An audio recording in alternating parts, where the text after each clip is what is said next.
sent as a mercy to all of the people on the dunya? Rasulullah sallallahu alayhi wa sallam, don't forget to say alayhi salatu wasalam, he was walking by the market in Medina. As he was walking, he found a dead jadi. Jadi is the son of a goat, small one. That jadi was dead and its ears were chopped off. It was rotten, it was disgusting. The Prophet went down, grabbed the jadi, and he told the Sahaba, Ayyukum, who amongst you would buy this dead goat, if you wish to say, for 1 dirham, not even $1, for 1 dirham. The Sahaba said, Oh Rasulullah, who in the world would buy such thing? It's dead, it's disgusting. He said, who would take it? Who would take it? Now the offer is for free. Who would wish he would have something like this? The Sahaba said, Oh Rasulullah, even if it was alive, we will not take it because the way it looks with the chopped ears, let alone it's dead.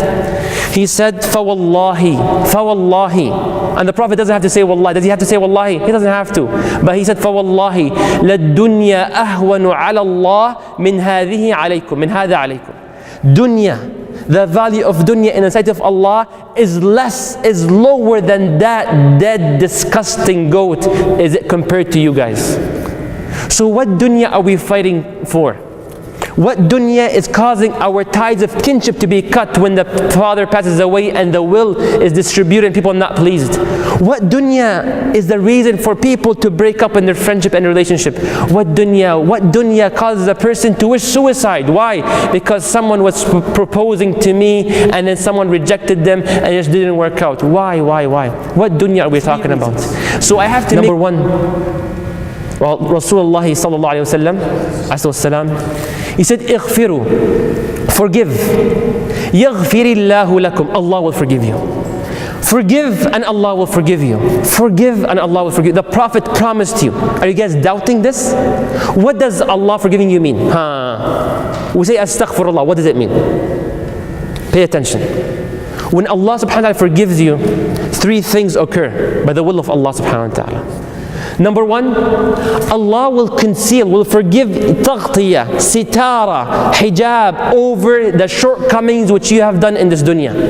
How many times were you behind a screen watching something you're not supposed to be watching? How many times were you in a gathering listening to backbiting and Allah concealed you and did not expose you? How many times did you drive over the speed limit and Allah willed that the cop does not see you? How many times? When you forgive the people, Allah forgives you and He conceals your shortcomings.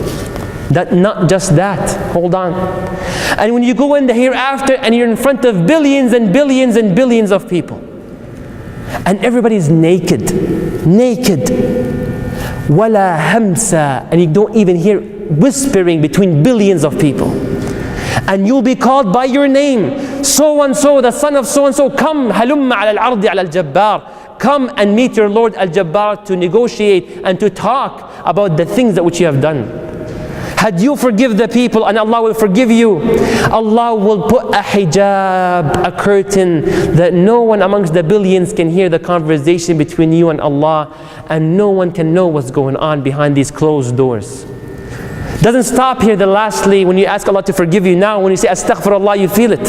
Now when you forgive, you feel it. Allah will forgive me, inshaAllah. Allah will put a hijab between you and the hellfire. Jannah is sin-free. Jannah is sin-free. No one is allowed to go to Jannah with sins. Had you forgive, Allah will cover your sins and will not make you have to filter out your sins in hellfire. Will put a blockage for you.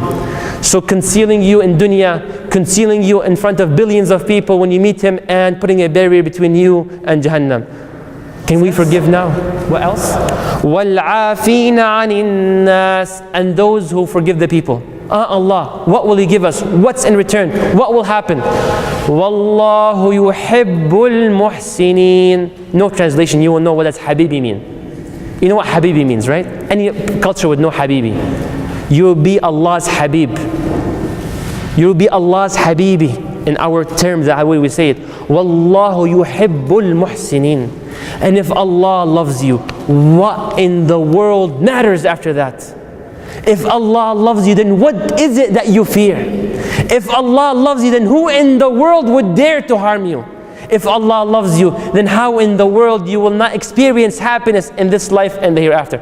If Allah loves you, what else in the world matters? In conclusion, one is done. The last one, please forgive. Please have the heart to forgive. If you want a loan that is on you to be elevated, if you want a sickness in your family to be vanished, if you want someone to have a happy life within your family, if you yourself want a better life, wallahi, forgive.